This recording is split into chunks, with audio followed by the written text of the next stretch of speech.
What do you feed 6 people when the government rations the sugar, the butter, and the meat, and your kitchen was already running on less? Black mothers across the South answered that question every night of the 1940s. Rationing just made the math tighter.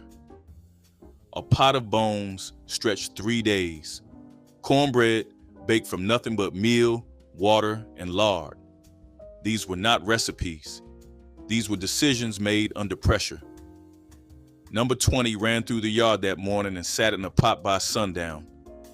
Number 11 used a cut of meat most butchers gave away for free. And number 3 turned a fistful of cornmeal into something that filled every bowl at the table.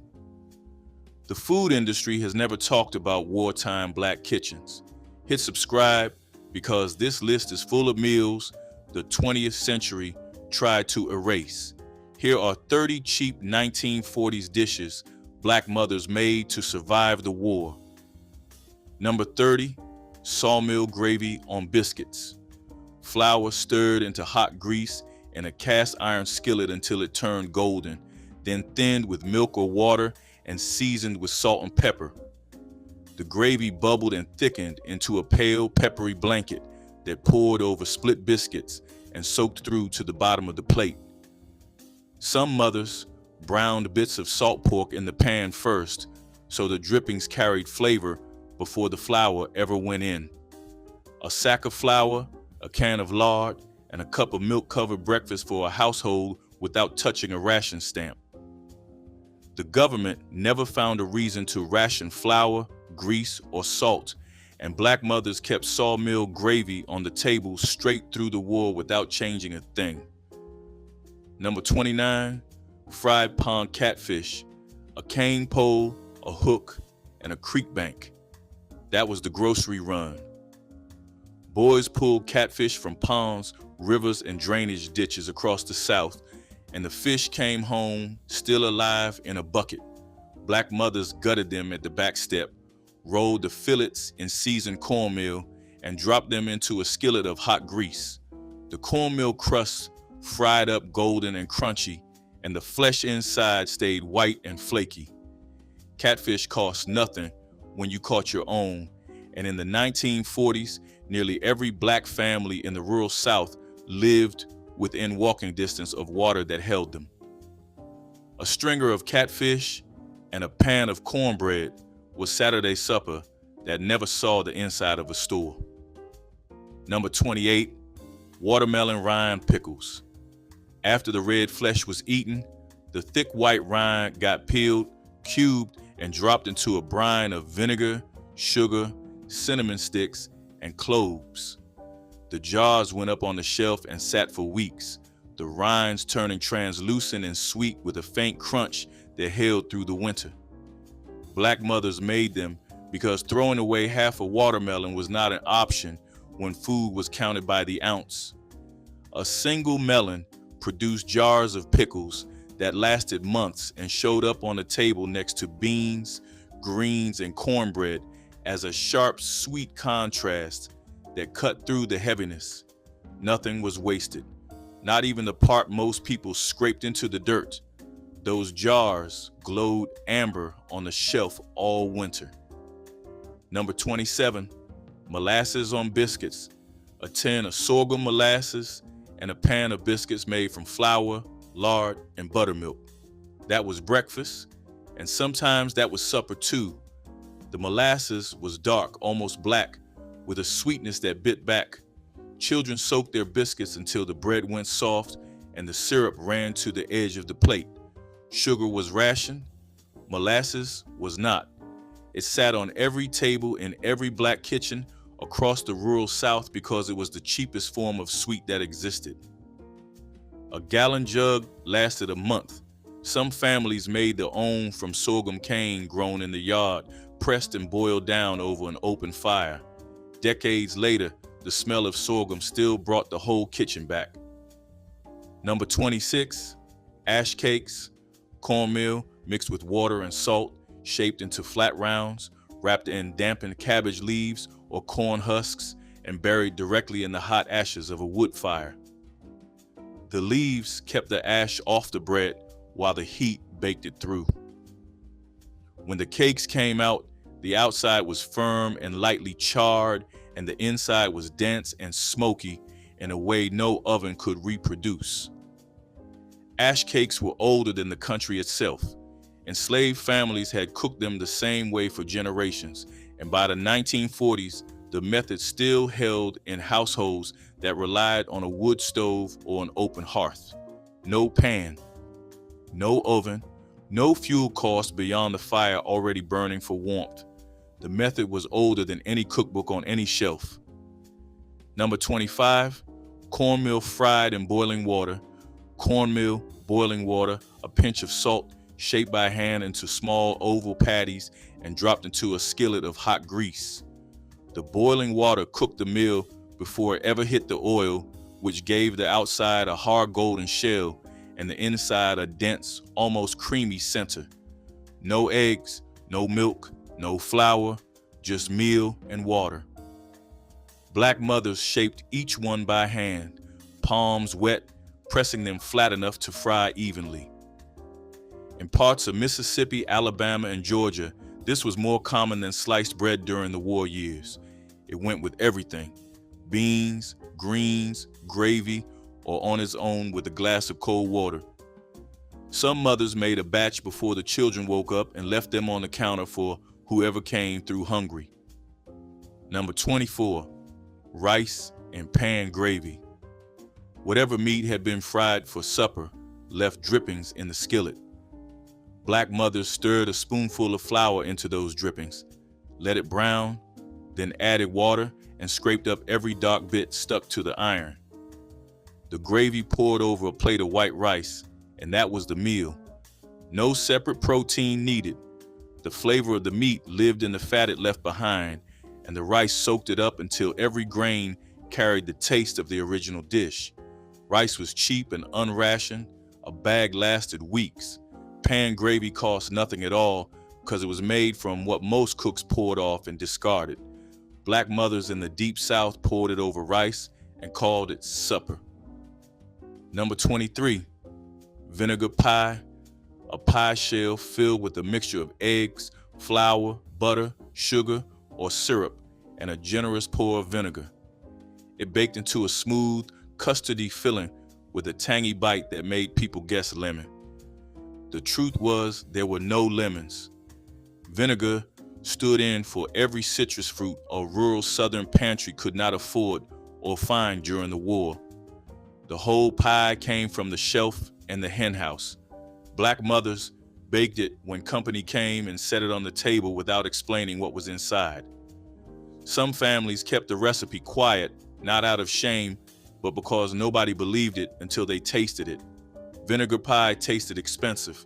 It cost almost nothing, and the bottle of vinegar on the shelf outlasted every other ingredient in the kitchen.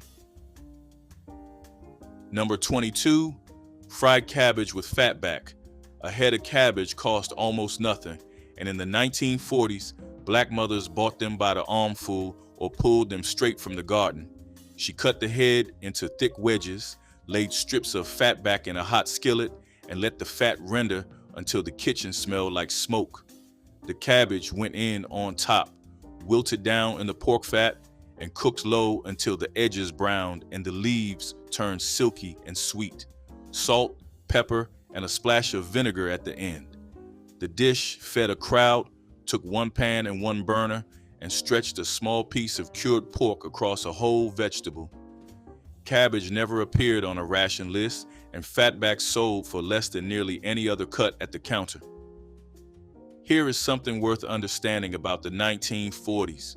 The government created a rationing system that assigned point values to meat, butter, sugar, and canned goods. Every household received a book of stamps, and when the stamps ran out, the buying stopped. But the system assumed a baseline that many black families in the South had never reached. You cannot ration what people could barely afford in the first place. So while other households adjusted to limits they had never known, black mothers in sharecropping communities and mill towns kept doing what they had always done. They cooked from the margins. Rationing did not teach them scarcity. It just gave the rest of the country a taste of what they had been living with for generations. Number 21, cornmeal mush. Cornmeal stirred slowly into boiling salted water and cooked until it thickened into a smooth, dense porridge, served hot with a pour of molasses or a ladle of Potlikker on top. What was left in the pot cooled and set into a solid block overnight. In the morning, she sliced it into thick slabs and fried them in grease until both sides crisped golden. Breakfast from last night's leftovers, and neither version cost more than a handful of meal and a pinch of salt. Cornmeal mush was so simple that nobody thought of it as cooking. It was just what happened when the pantry held nothing else and the family still needed to eat. Hot or fried, it answered both meals from one pot. Number 20, stewed yard rabbit. Rabbits bred in hutches behind the house or caught wild in box traps set along fence rows. Either way, the animal cost nothing. Black mothers skinned and cleaned the rabbit, cut it into pieces, and browned them in a heavy pot with lard. Onion went in next, then water to cover, salt, pepper, and whatever herb grew near the back door. The pot simmered for hours. The meat turned tender enough to slide off the bone, and the broth thickened from the natural gelatin until it clung to a spoon. Some mothers rolled out dumplings and dropped them into the pot in the last 20 minutes, letting them swell and soak up the rich liquid. Others served the rabbit over rice and let the broth do the work of a gravy. Rabbit carried no ration points because the government did not regulate what people raised in their own yards. A single rabbit fed a family of 4. The children who grew up eating stewed rabbit remembered the taste decades later, but what they remembered more was the quiet way their mothers turned a backyard animal into a real sit-down dinner. Number 19, sweet potato pone. Grated raw sweet potatoes mixed with cane syrup, a little ginger, lard, and just enough flour to hold the batter together. Poured into a grease pan and baked slow until the top darkened into a crust and the center set into something dense and chewy, halfway between a pudding and a cake. Sweet potato pone was heavier and earthier than a pie, and it held for days without going stale. A mother with a root cellar full of sweet potatoes had dessert ready anytime the occasion called for one, and the occasion did not need to be special. Tuesday counted. The pan came out of the oven, dark and fragrant, and the slices held together in your hand, dense, chewy, and sweet enough to end a meal without apology. Number 18, persimmon pudding. Wild persimmons grew on trees that nobody planted and nobody tended, scattered along fence lines and at the edges of fields across the South. Black mothers gathered them in late fall after the first frost softened the fruit and pulled the bitterness out. She mashed the pulp through a colander, mixed it with eggs, milk, flour, and a little sweetener, and baked it into a dense, dark pudding that tasted like fall, distilled into a single dish. Sweet, faintly spiced, and earthy in a way that nothing from a store could match. The fruit was free. The pudding cost almost nothing to make. In communities where sugar was rationed and store-bought sweets sat behind a counter of stamps, wild persimmon pudding was the dessert that answered to nobody. Number 17, fried dried fruit hand pies. Dried apples or peaches soaked until soft, then stewed with a touch of syrup and cinnamon until they broke down into a thick filling. Black mothers rolled out biscuit dough, cut it into rounds, spooned the fruit onto one half, folded the dough over, and pressed the edges shut with a fork. The pies went into a skillet of hot grease and fried until the crust turned golden and blistered. The filling inside went hot and sweet. Ham pies traveled. They fit in a pocket, held up through a day in the field, and did not need a plate or a fork. A mother who had dried fruit on the shelf had portable dessert ready with nothing more than dough and a skillet. Children carried them wrapped in cloth and ate them cold hours later. Number 16, smothered turnips.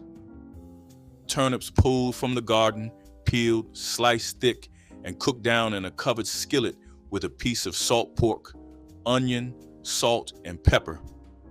The lid stayed on and the heat stayed low. The turnips released their liquid and braised in it until they went soft and almost translucent, absorbing the smoke from the pork. The greens attached to the tops went into a separate pot and cooked the same way. Nothing from that root was discarded. Black mothers peeled, cooked, and served the whole plant, top and bottom, across 2 dishes from a single pull out of the ground.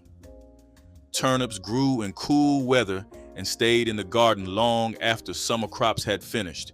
A row of turnips planted in September fed the table through the first frost and beyond. Number 15, bread pudding from stale loaves. Stale bread torn into pieces, soaked in a mixture of eggs, milk, a little syrup, and vanilla if the bottle had any left. The wet bread went into a greased baking dish and into the oven until the top puffed and browned and the center set firm.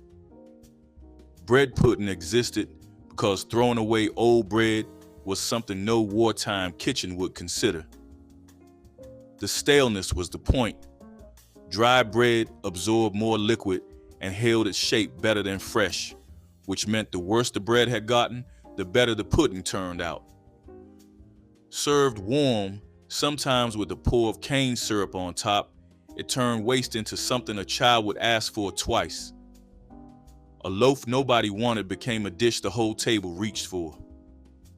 Number 14, stewed chicken necks and backs, the parts of the bird that nobody fought over at the butcher counter. Necks were mostly bone and skin with thin ribbons of dark meat. Backs were flat, bony frames with pockets of meat hidden in the crevices. Together they sold for a fraction of what breasts and thighs cost, and black mothers bought them by the pound, knowing that what they lacked in appearance they delivered in broth. She browned the pieces in a heavy pot with a little lard, then covered them with water, added an onion, salt, pepper, and whatever root vegetable was on hand. The pot went on the back of the stove and stayed there for hours. The liquid reduced into a thick, golden stock rich with gelatin from the bones, and every scrap of meat loosened enough to be picked free with a fork. The picking was the work.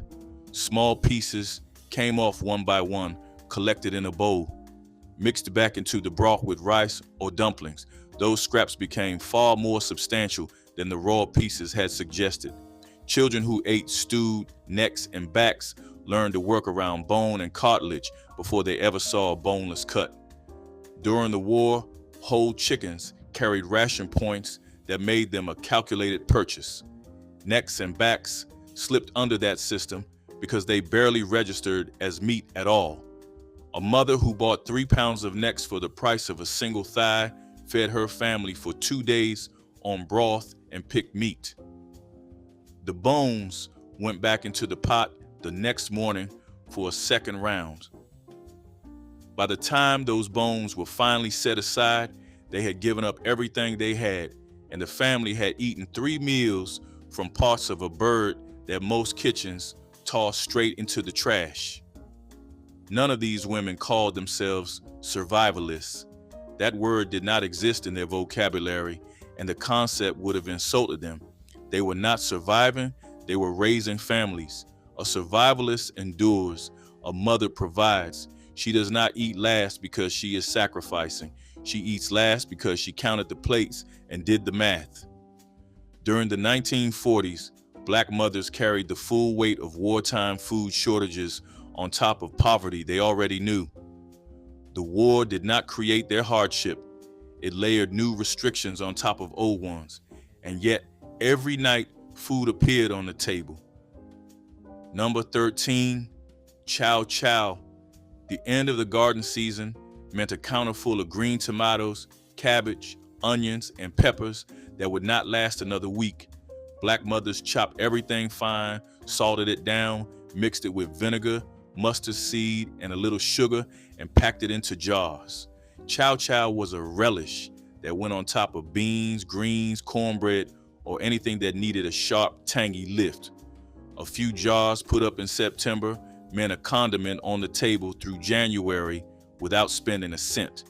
The recipe shifted from house to house, some versions hotter, some sweeter, but the principle stayed the same. The garden is ending. Save what you can. A spoonful of chow chow on a plate of beans in December carried the whole memory of the summer garden. Number 12, tomato gravy on biscuits. Canned tomatoes cooked down in a skillet with a little bacon grease, flour, salt, and pepper until the mixture thickened into a rough, tangy gravy. Poured over split biscuits, it made a meal out of pantry staples that cost almost nothing. Home canned tomatoes from the summer garden were not subject to the ration point system the way store-bought cans were, so a mother who had put up tomatoes in July had free meals waiting on the shelf in January. The gravy was not much to look at, but it was hot and filling and entirely free of ration stamps. A mother who kept a garden and a jar of bacon grease had this meal on standby every week of the year. Number 11, oxtail soup. Oxtails were throwaway cuts in the 1940s. Butchers sold them for almost nothing or handed them over for free because most customers did not know what to do with a piece of tailbone. Black mothers did. She browned the oxtails, added water, onion, potatoes or carrots when she had them, salt and pepper, and let the pot simmer until the meat fell off the bone and the broth turned rich and sticky from the natural gelatin. One batch made enough soup for days. Oxtails today sell for premium prices and appear on menus at upscale restaurants. A cut that once kept poor families fed during a World War now sells for prices that would have stunned the women who first made it worth eating. Number 10, grated sweet potato bake. Grated raw sweet potatoes mixed with sorghum syrup, a little lard, spices, and baked until the top formed a dark crust and the inside turned dense and almost chewy. Not a pie and not a cake, something in between, sweet enough to pass as dessert, but sturdy enough to anchor a plate at supper. Sweet potatoes grew easily in southern soil and stored well through the winter in a root cellar or under the house. During the war, when sugar was rationed, the natural sweetness of the potato did most of the work. A mother with a bushel of sweet potatoes and a jar of sorghum had dessert covered for the season without touching a sugar stamp. The bake sliced clean from the pan, warm and dense and sweet enough that nobody asked for anything else. Number 9, fried salt herring.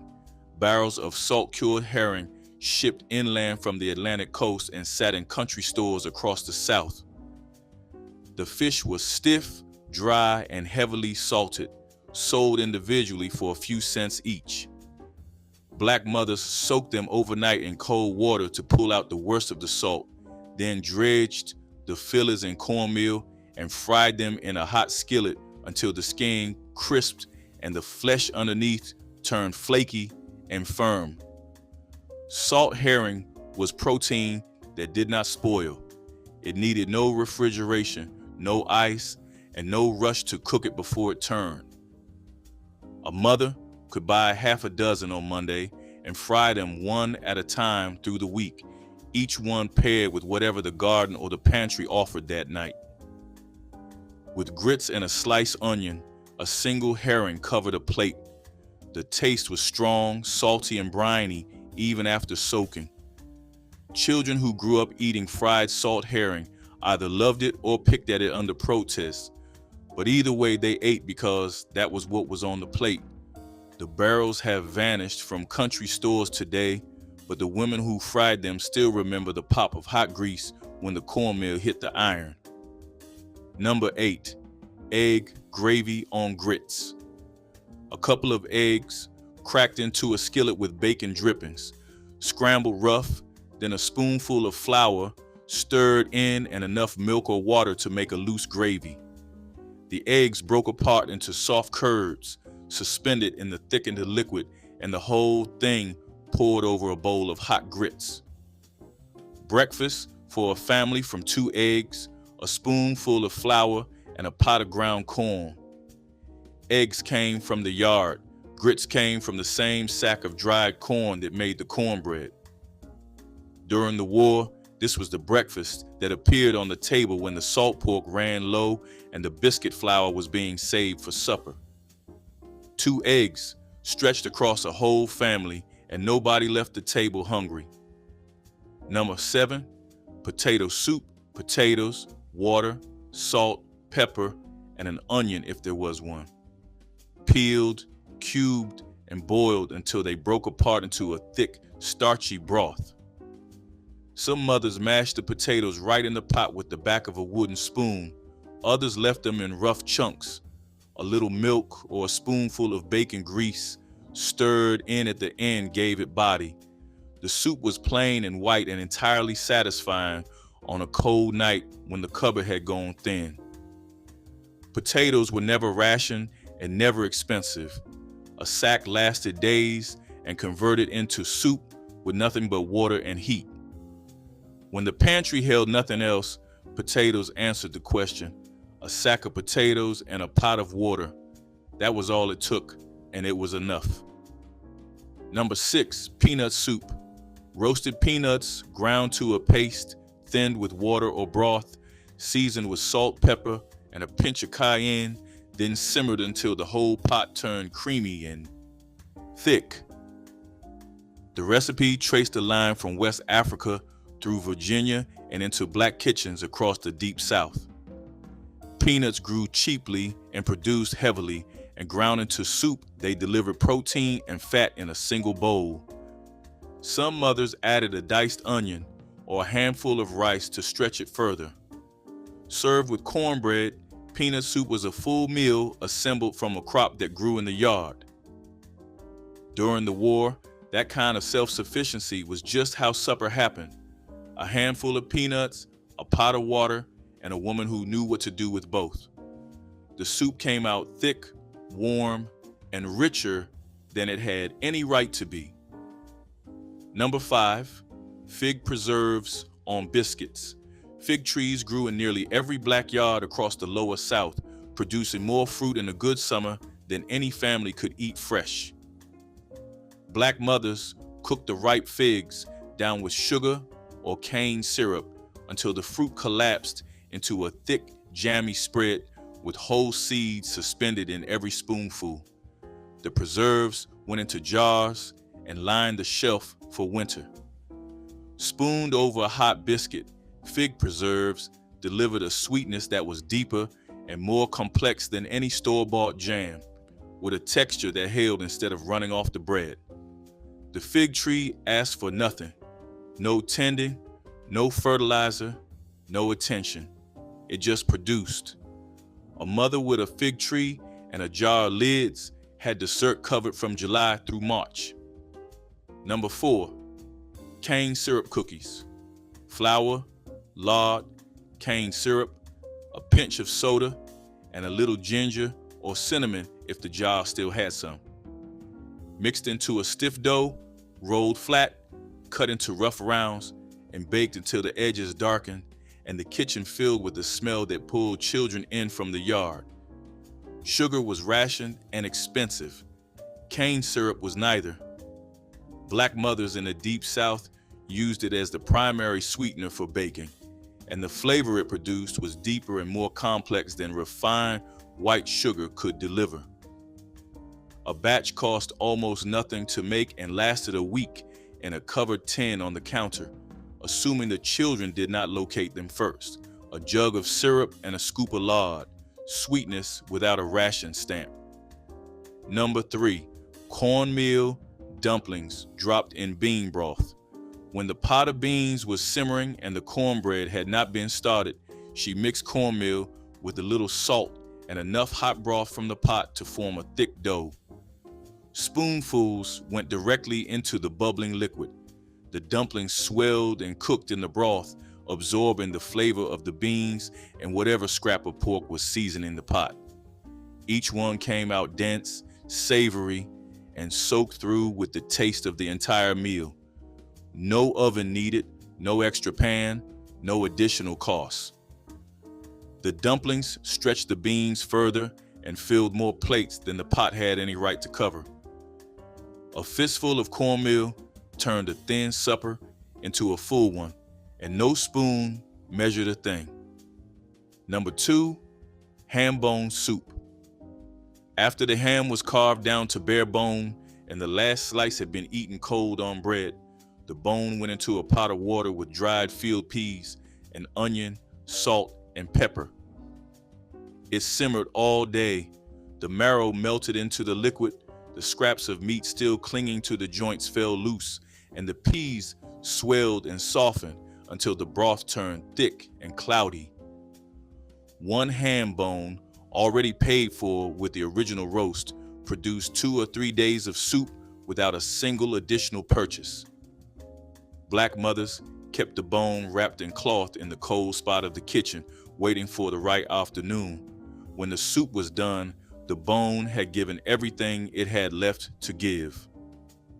Number 1, a pot of beans and a pan of cornbread. This is where the whole list comes down to. Not a single recipe, but the pairing that held everything together. Beans on the stove, cornbread in the skillet. The two showed up more nights than any mother could count, because together they covered every need a plate could ask for. Protein from the beans, energy from the cornmeal, flavor from the pork scrap she dropped in the pot that morning before the sun came up. A full meal for a family, made from ingredients that nobody had to stand in a ration line to buy. The rest of this list branches out from that same root. Stretch what you have, waste nothing, feed everyone. Black mothers in the 1940s did not have a name for that. They just called it Tuesday. Fig preserves cake held a special place in communities that relied on the harvest of what they grew themselves. Figs ripened in the summer and were quickly preserved to make sure nothing went to waste. A moist cake flavored with those preserves became a reliable dessert that worked for gatherings large and small. Families in farming areas often served it at church socials, where the figs represented both hard work and careful saving. The cake itself had a richness that made it feel celebratory even though it came from very simple roots. During the Civil Rights era, when people were reminded every day of how little they had, fig preserves cake brought a sense of continuity from one generation to the next. It was also a dessert that could be easily shared, sliced into squares for children running outside and adults seated around folding tables. The taste of figs sweetened with sugar told a story of both survival and joy. Number 22, pig feet. This is the dish that split a revival hall down the middle. Pig feet, clean, split in half, and simmered for hours in a pot with onion, vinegar, bay leaves, and enough black pepper to darken the broth. The collagen dissolved into the liquid and turned the whole pot into a rich, sticky broth that coated everything it touched. Served in bowls with the bones still in, people pulled the meat and skin apart with their fingers. The older church mothers considered pig feet a delicacy. They arrived at the fellowship hall carrying the pot with both hands, set it down at the end of the table, and did not explain themselves. Younger members walked past without stopping. Visitors asked what it was, and the answer never helped. Eating pig feet required a willingness to work for every bite.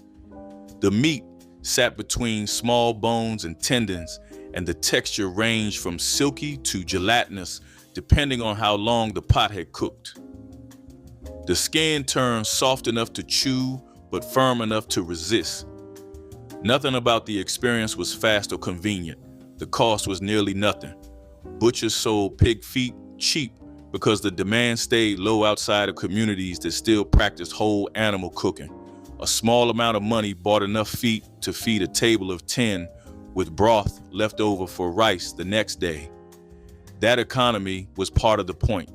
Pig feet were a declaration that nothing from the hog went to waste and everything had value, including the parts the wider world threw away.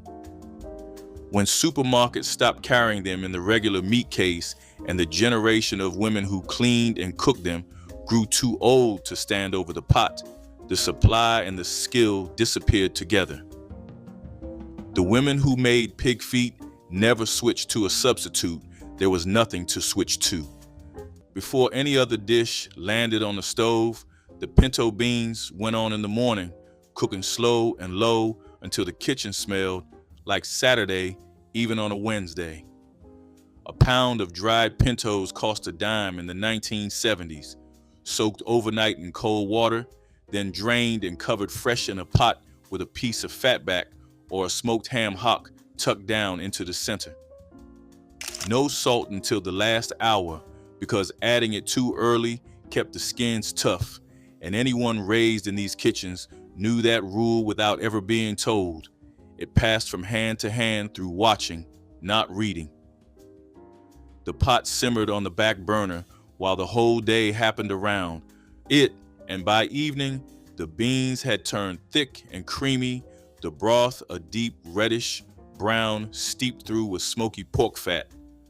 Served over rice with a splash of hot sauce and a piece of cornbread to sop the Potlikker, pinto beans were a complete meal that cost almost nothing and gave back everything.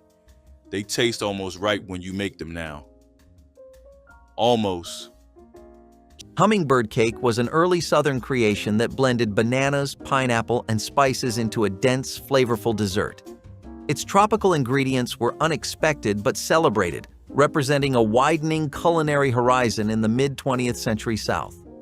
The cake was moist, rich, and often topped with cream cheese frosting, making it stand out from plainer sweets. At church potlucks and community rallies, a hummingbird cake drew attention immediately, showing pride in both taste and presentation. It became popular right around the years of the Civil Rights Movement, when gatherings often featured desserts that were meant to inspire joy despite hardship. Sharing a slice of hummingbird cake was a gesture of generosity and optimism, proof that even in hard times people could create something beautiful. The flavors were bold and comforting, reminding families that the South held both old traditions and new ideas worth cherishing. Hummingbird cake carried sweetness into places where strength was needed. Number 28, sweet potato pone, grated raw sweet potato mixed with molasses, butter, eggs, and spices, then baked until the top turned dark and cracked and the inside stayed dense as pudding. This was older than any casserole. The texture was heavy, almost chewy, closer to a bread than a dessert, and nothing like the whipped sweet potato dishes that replaced it. Pone was an old word and an old method carried forward from plantation kitchens into church fellowship halls by women who never switched to the lighter version. When marshmallow-topped casseroles took over the holiday table, pone looked too plain and too heavy to bring. The women who still made it brought it anyway. When those women stopped coming, the dish left with them. Number 27, smothered oxtails. The butcher used to sell them for almost nothing because nobody with money wanted them. Church cooks braised them low and slow in onion gravy until the meat slid off the bone and the collagen turned the sauce thick and glossy. A single pot fed a crowd, and the bones went back into the broth for the next meal.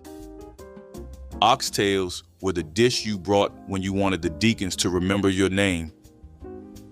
By the time food television discovered them and upscale restaurants put them on plates with microgreens, the price climbed out of reach for the families who had been cooking them for generations. The revival table lost oxtails not because the recipe disappeared, but because the ingredient became too expensive to give away. Number 26, deviled eggs, hard-boiled, halved, the yolks mashed with mustard, mayonnaise, pickle relish, salt, and paprika on top. Every woman in the congregation made them, and every woman's was slightly different. The competition was silent but absolute. Some added a pinch of sugar. Some used sweet relish instead of dill. Some piped the filling with the bag. Others spooned it. At revival, deviled eggs disappeared from the table before anything else because they were finger food in a world that otherwise required a plate and a fork. When the revival table shrank to a single potluck and store-bought deli trays replaced homemade platters, the deviled egg went from a personal statement to a grocery store's item. Salmon croquettes showed up on the table at least twice a month in 1970s Black households, and the whole thing started with a can of pink salmon that cost less than 30 cents. You drained it, picked out the bones, mashed it with a beaten egg, crushed saltines, chopped onion, and enough seasoned salt and black pepper to make it smell like something worth eating. The mixture got shaped into flat oval patties and fried in a cast iron skillet until the outside crackled gold. What most people outside these kitchens never understood was the cornmeal. A light dredge before the patties hit, the grease gave them that thin, audible crust no breadcrumb could replicate. The Los Angeles Culinary Art Club had documented their version back in 1936, rolled in crushed cornflakes and served on toast. By the 1970s, every grandmother had her own variation, and none of them needed a recipe card to get it right. Boiled custard was a holiday tradition that warmed households and filled church halls with its sweet, spiced aroma. Unlike eggnog, which was heavier, boiled custard was light but rich enough to feel festive. Made with eggs, sugar, and milk, it was whisked over heat until it thickened into a drink that everyone could share. In many communities, it became a centerpiece of Christmas gatherings, poured into cups and passed around after evening services. For African American families during the Civil Rights era, sharing boiled custard meant more than marking a holiday. It meant affirming unity during uncertain times. It was a dessert drink that brought people together in laughter and song when the world outside felt harsh. Children remembered it as a reward at the end of long nights of celebration, while elders saw it as carrying forward a cultural link. Boiled custard was one of those rare recipes where the sweetness came not only from sugar, but also from togetherness. Number 25, 3-bean salad, green beans, wax beans, and kidney beans dressed in vinegar, sugar, oil, and diced onion. Served cold in a glass bowl, it was the one dish on the revival table that did not require a stove or an oven. A church mother could make it the night before and let it sit in the icebox until Sunday. The vinegar kept it safe in the heat, and the sugar balanced the tang into something children would eat without complaint. 3-bean salad was the dish nobody bragged about and everybody reached for. When pre-made deli salads appeared in plastic containers at the grocery store, the homemade version quietly stopped making the trip. A church revival used to last a full week. Services every evening, a visiting preacher who stayed in a deacon's spare bedroom, and dinner on the grounds after the Sunday closing. The food was not catered. It was not planned by a committee with a sign-up sheet. Every woman in that congregation cooked her best dish and brought it without being asked. The table stretched the length of the fellowship hall or the yard, and by the time grace was said, every inch of it was covered. There was no menu, there was no coordination, and somehow nothing was ever missing. That system ran on trust and pride and the understanding that your covered dish was your testimony. When churches shortened revivals to a single service, the table shrank. And when the table shrank, the dishes that needed a crowd to justify the labor stopped being made. Fried bologna on white bread with yellow mustard was not a meal anyone admitted to company, but behind closed doors, it was a Tuesday lifesaver every Black household knew. You took the thick-cut bologna, not the sandwich slices, scored the edges with a knife so it wouldn't curl into a dome in the pan, then laid it in a dry cast iron skillet with no added oil because bologna had enough fat to fry itself. You let it sit until the edges crisped and the center blistered and darkened, then flipped it once and gave it another minute before it came out crackling and fragrant. Slapped on white bread with enough French's mustard to cut through the grease, that was supper. Some households added a slice of yellow cheese on top while the bologna was still hot enough to melt it. Some fried an egg alongside. In the 1970s, when grocery inflation hit black working class households especially hard, a pound of thick-cut bologna ran about 50 cents and fed 3 people. And that math was the whole point. Kids who ate it never forgot it. Adults who made it told no one. Transparent pie might sound like an odd name, but in Kentucky, households it carried weight and tradition. This custard-like dessert was made with nothing more than eggs, sugar, and butter, ingredients that were simple but not always easy to spare. Families during the Civil Rights era knew the value of stretching ingredients into something that looked and tasted like a luxury. Transparent pie was rich but plain, often baked in simple crusts and served during family gatherings or community suppers. It was the kind of dessert that spoke to both poverty and pride, poor in what went into it, proud in how it turned out. In black communities across Kentucky and beyond, pies like this were more than food. They were memories tied to togetherness and survival. Every slice served as both nourishment and a reminder of creativity. Transparent pie was a quiet dessert, yet one that stayed in the memory long after the plate was empty.